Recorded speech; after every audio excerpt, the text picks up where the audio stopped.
ऐसे सब एसपीओज और डेली वेजर्स के लिए क्या कुछ सरकार करने जा रही है?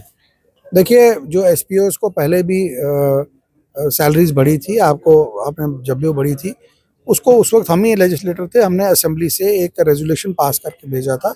उसके बाद गवर्नमेंट ऑफ इंडिया ने उनको बढ़ाई थी।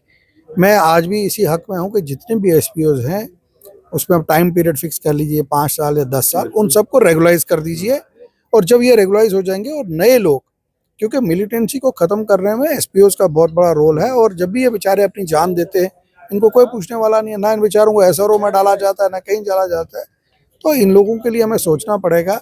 और 90% जो हमारा यहाँ पे काम है, वो आपका पुलिस स्टेशन हो, बस स्टैंड हो, रोड हो, ये एसपीओ बेचारे चला रहे हैं, सारा यही बेचारे निभाते हैं। और इनकी रेगुलाइजेशन होनी चाहिए और नए लोग और लगने चाहिए, ताकि जो लोग हैं, अब आबादी बढ़ चुकी है, इलाका बढ़ चुका है, ट्रांसपोर्ट बढ़ चुका है। और हालात ये हैं कि मैंने तो पहले भी कहा, मैंने हाउस में भी कहा कि रिव्यू होना चाहिए सिक्योरिटी का। लोग मिसिंग हो रहे हैं। पुंछ का एक लड़का हमें जो है वो कल से मिसिंग है, तो उसके भी मैंने बात की। तो ये जो लोग मिसिंग है, क्यों मिसिंग हो रहे हैं, इसका मतलब अच्छा सिक्योरिटी फेलियर। इसके लिए मैं कुछ और नहीं। तो डेली वेजेस के लिए आने वाले समय में कोई उम्मीद की किरण, क्योंकि कमेटीज तो पहले भी बहुत सारी बनी, लेकिन कुछ मिला नहीं उनको फायदा उसका। डेली वेजर्स हमारे भाई हैं, हमारी जान है, उनके लिए हम लड़ेंगे और एक उनकी नौकरियों की बहाली भी करवाएंगे, और उन लोगों को बेहतर जो है जगह मिलेगी, और उसके बाद नए लोग वो भी। पुंछ हवेली से एमएलए एजाज जान साहब हमारे साथ मौजूद हैं, नेशनल कॉन्फ्रेंस सीनियर नेता हैं। बात करेंगे एजाज साहब, क्या कुछ डिमांड्स जो हैं आज आपकी तरफ से रखी गई, कैसा चल रहा है सदन? देखिए, सदन तो ठीक अच्छा चल रहा है। हमने एक तो आज, क्योंकि health, education, social welfare department main जो है, उस पर आज उनकी ग्रांट्स थी, उस पर हमने बात की। मैंने सबसे पहले तो ऑनरेबल मिनिस्टर साहिबा को मुबारकबाद दी, क्योंकि मार्च 2024 में मास्टर ग्रेड टीचर्स की प्रमोशंस हुई, और आप सुन के हैरान होंगे, पूरा एक सेशन ख़त्म होने के बाद, जब ये गवर्नमेंट बनी, उसके 1 महीने के बाद ये जो है उन लोगों को पोस्टिंग्स हुई। तो एक सेशन बर्बाद हुआ। मैंने वो मैडम जी को मुबारकबाद दी कि आपने 1 महीने के अंदर ये इतना बड़ा स्टेप लिया, और बड़ा जेन्युइन तरीके से उनको आगे पोस्टिंग भी मिली, जिससे कोई इतनी ह्यू एंड क्राई नहीं हुई। उसके बाद जो मुश्किलात हैं, उसके लिए हमने बात की। हमारे हॉस्पिटल जो हैं, मेरी कॉन्स्टिट्यूंसी में खास करके बॉर्डर एरिया है, पीएचसीज में डॉक्टर नहीं हैं, उसके लिए हमने बात उठाई। और मंडी का हॉस्पिटल जो मैंने 2009 में ऑपरेशनल स्टार्ट किया, जिसमें 2009 से ऑपरेशंस होते थे, ऑपरेशन थिएटर चलता था, लेकिन बदकिस्मती की बात है कि 10 साल से उस हॉस्पिटल का ऑपरेशन थिएटर बंद है। जो पहले पीडीपी बीजेपी की सरकार रही, फिर गवर्नर रूल रहा, उसमें हॉस्पिटलों की हालत बद से बदतर होती रही। तो उसके लिए भी हमने बात की कि उन हॉस्पिटलों को जो अपग्रेड किया जाए। इसके साथ साथ मैंने हमारे जो एलओपी साहब हैं, सुनील जी से मैंने हाउस में मैंने कहा आपने उस दिन कहा कि मैंने दिल्ली में बात की, मैंने फ़लानी जगह बात की, मैंने कहा आपका बड़ा असर रसूख है, तो अपने उस टेलीफोन को इस्तेमाल कीजिए और हमें भी समझाइए क्या वजूहत है कि पिछले 10 साल से जम्मू कश्मीर में एक भी वाइस चांसलर लोकल नहीं लग रहा। क्या जम्मू कश्मीर में पड़े हुए लोग नहीं है? क्या जम्मू कश्मीर के लोग अपना आने वाला कल नहीं बता सकते? और फिर मैंने डोगरी में भी कहा, मैं कहा शायद उनको उर्दू हिंदी समझ नहीं आती हो, मैंने उसमें भी उनको कहा कि महाराज चेक करना चाहिए कि क्यों नहीं आ रहे लोकल वीसीज नहीं है, लोकल टीचर्स नहीं है। और आप सुनिए हैरानगी की बात, 62 एज के बाद भी एक्सटेंशन मिल रही है। तो अगर 62 ईयर के एक, मैं किसी के खिलाफ नहीं हूँ, लेकिन अगर 62 साल की उम्र क्रॉस करने के बाद किसी को एक्सटेंशन मिलेगी, तो जो नीचे नौजवान हमारे हैं, जो हमारे लोग काम कर रहे हैं, जिन लोगों ने जम्मू कश्मीर में इतनी मेहनत की है, वहाँ पहुँची है। जम्मू के अंदर कोई पढ़े लिखे लोगों की कमी नहीं है, पीर पंजाल में कोई पढ़े लिखे लोगों की कमी नहीं है, चनाब वैली में, पूरे कश्मीर में, जम्मू कश्मीर में कहता हूँ हर जगह। तो उन लोगों को कैसे मौका मिलेगा अगर हम इस तरीके से एक प्रोसेस चलाएंगे? हमने सुना है इस सवाल के जवाब ये मिला है कि पूरे जम्मू कश्मीर में कोई कॉम्पिटेंट बंदा ही नहीं मिला इनको। अगर ये सवाल, अगर बीजेपी का ये जवाब है, तो फिर तो मुझे बड़ी बदकिस्मती से कहना पड़ रहा है कि बीजेपी का यूनिट ये सोचता है कि जम्मू कश्मीर में कोई पढ़ा लिखा नहीं है। और मैंने उनको ये भी कहा कि अगर यही आपका रवैया रहा, ये एमएलए भी बाहर से ही लाएंगे अगली बार। आप एमएलए भी यहाँ के फिर नहीं बन सकेंगे। ये बीजेपी ने अगर ये कहा है, मैंने तो सुना नहीं, लेकिन अगर आपके द्वारा ये पता लगा कि अगर उन्होंने कहा ऐसा कुछ है तो ये बड़ी बदकिस्मती है। मैं जिस भी लीडर ने किसने कहा ये, कुछ लोग अफवाहें चल रही है, कुछ हाँ, ऐसा कुछ जवाब जिन्होंने मिला है। जिसने भी कहा है उनको मेरी तरफ से गुजारिश है वो आए।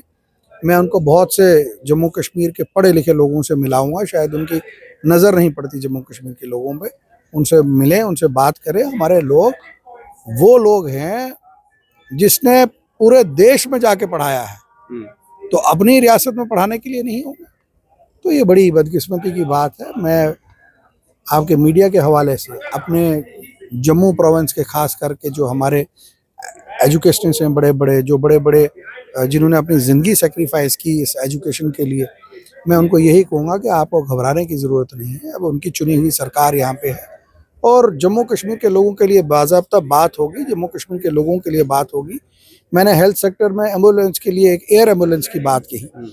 आप देखिए कहाँ हमारा किश्तवाड़ डिस्ट्रिक्ट है, कितना फार फ्लंग एरिया है। अगर वहाँ पे कोई हमें कैजुअलिटी हो जाती है तो हमें आर्मी से रिक्वेशन करनी पड़ती है, और आर्मी से रिक्वेशन करने के लिए मिनिमम पीरियड जो है 6 से 10 घंटे का टाइम लगता है।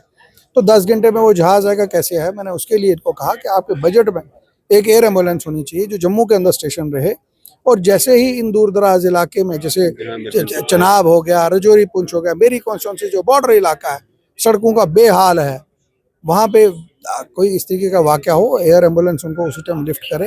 उसके लिए मैंने गुजारिश की। हमारे जो हेल्पर्स हैं, हेल्पर्स में इन्होंने वो क्वालिफिकेशन रख दी है हेल्पर्स के लिए, उसके लिए मैंने बात की। मैंने कहा हेल्पर ने तो खाना बनाना है वहाँ पे। आप सोचिए वीसी के लिए ये 62 साल की उम्र के आगे जा रहे हैं, लेकिन हेल्पर को कह रहे हैं कि भाई उसको रिटायर कर दीजिए। जिसने खाना बनाना है वो हमें नया चाहिए, और जिसने हमारे बच्चों को पढ़ाना है वो हमें वो चाहिए जो पढ़ा ही ना सके। तो ये बहुत सी मुश्किलात हैं, उनके लिए हमने बात की, और मुझे उम्मीद है कि ये जो सरकार यहाँ पे बनी है इनको देखेगी इन बातों को, और इंशाल्लाह मौका जम्मू कश्मीर के लोगों को। जी, क्या रिजर्वेशन इन प्रमोशन भी एक मुद्दा है? देखिए ये बड़ा मुद्दा है। अब इस पे यहाँ क्योंकि एक मैटर कोर्ट में चल रहा है, तो इस पे मैं अभी नहीं कुछ कह सकता।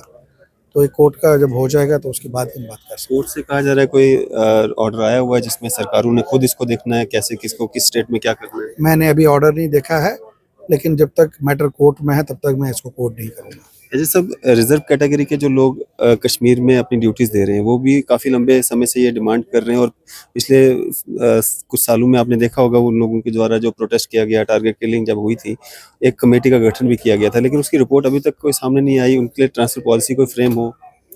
देखिए उनके लिए बाज़ाब्ता ट्रांसफ़र पॉलिसी बनाई जाएगी, और इसमें मेरे अपने डिस्ट्रिक्ट के भी जो लोग हैं, पीर पंजाल के लोग हैं, चनाब के लोग हैं, जो कश्मीर के अंदर, लद्दाख के अंदर, जम्मू डिवीज़न में भी बहुत फार फ्लंग एरियाज़ हैं, बनी बसोली में, वहाँ पे काम कर रहे हैं। उसके लिए एक पॉलिसी में हमने पहले भी चीफ मिनिस्टर साहब से रिक्वेस्ट की है, एक पॉलिसी बनाया जाए कि हार्ड जोन के बाद 2 सॉफ्ट जोन दिए जाएँ, ताकि 2 सॉफ्ट जोन उनको मिले, वो भी यहाँ आके बात कर सकें। तो पहले तो कोई सुनवाई थी नहीं, अब ये लोगों की चुनी हुई सरकार है, ये मुद्दा ज़रूर पूरा होगा। ऐसे सब एसपीओज और डेली वेजेस के लिए क्या कुछ सरकार करने जा रही है?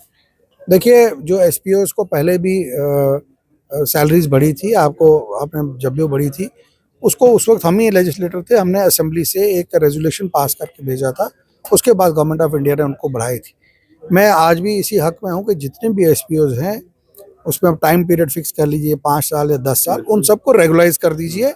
और जब ये रेगुलाइज हो जाएंगे और नए लोग, क्योंकि मिलिटेंसी को ख़त्म करने में एसपीओज़ का बहुत बड़ा रोल है, और जब भी ये बेचारे अपनी जान देते हैं, इनको कोई पूछने वाला नहीं है, ना इन बेचारों को एसआरओ में डाला जाता है, ना कहीं डाला जाता है। तो इन लोगों के लिए हमें सोचना पड़ेगा, और 90% जो हमारा यहाँ पे काम है वो आपका पुलिस स्टेशन हो, बस स्टैंड हो, रोड हो, ये एसपीओ बेचारे चला रहे हैं, सारा यही बेचारे निभाते हैं, और इनकी रेगुलाइजेशन होनी चाहिए और नए लोग और लगने चाहिए, ताकि जो लोग हैं, अब आबादी बढ़ चुकी है, इलाका बढ़ चुका है, ट्रांसपोर्ट बढ़ चुका है, और हालात ये हैं कि मैंने तो पहले भी कहा, मैंने हाउस में भी कहा कि रिव्यू होना चाहिए सिक्योरिटी का। लोग मिसिंग हो रहे हैं, पुंछ का एक लड़का हमें जो है वो कल से मिसिंग है, तो उसके लिए भी मैंने बात की। तो ये जो लोग मिसिंग है, क्यों मिसिंग हो रहे हैं, इसका मतलब अच्छा सिक्योरिटी फेलियर। इसके लिए मैं कुछ और नहीं तो डेली वेजेस के लिए आने वाले समय में कोई उम्मीद की किरण, क्योंकि कमेटीज तो पहले भी बहुत सारी बनी लेकिन कुछ मिला नहीं उनको फायदा उसका।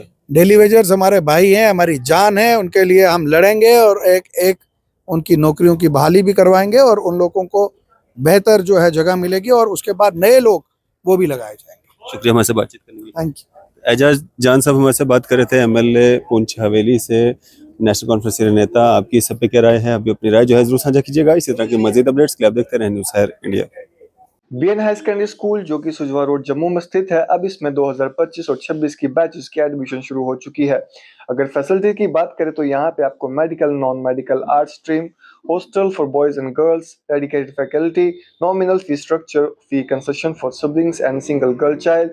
और अगर इंफ्रास्ट्रक्चर की अगर बात करें तो smart classrooms, computer labs, 24/7 CCTV surveillance, spacious playground और हॉल, लाइब्रेरी फैसिलिटी, अच्छा इंफ्रास्ट्रक्चर और ट्रांसपोर्ट फैसिलिटी के साथ साथ हिंदी, उर्दू, डीनिया टीचिंग भी यहाँ पे अवेलेबल है। तो अगर आप लोग भी अपने बच्चों की एडमिशन यहाँ पे कराना चाहते हैं तो दिए गए नंबर पर संपर्क कीजिए। Myself, Asiya Shubir Bande, Principal BN Higher Secondary School, Sujwan, Jammu. This school was established 22 years ago. Under the chairmanship of Engineer Abdul Ghani Kohli. Good morning to all of you. My name is Azimul Haq and I am the student of this school from class 12th from art stream and also I am the president of the school. मैं यहाँ पर primary से education जो है वो लेता आ रहा हूँ। Hello, myself Ulfat Jahan. I study in class 10th A. I have been studying here from nursery class. I gain a lot of knowledge here because all the teachers are very cooperative, efficient and dedicated here. We have well furnished labs for practical and auditorium hall for cultural functions. और new coming session में हमने hostel facilities भी अब बच्चों के लिए 6 से लेकर 12 तक हम गर्ल्स एंड बॉयज़ के लिए हॉस्टल फैसिलिटीज़ जो है वो भी हम अवेलेबल कर रहे हैं। मैं ज़रूर चाहूँगी कि आप स्कूल में ज़रूर विज़िट करें। न्यू कमिंग जो हमारा एडमिशन का जो सेशन आएगा, आप ज़रूर आएँ। हर बच्चे का राइट है एजुकेशन लेना और वो एजुकेशन का right BN higher secondary school आपको प्रोवाइड करेगा। At BN School, we offer quality education with a reasonable fee structure, making it affordable even for our weaker sections.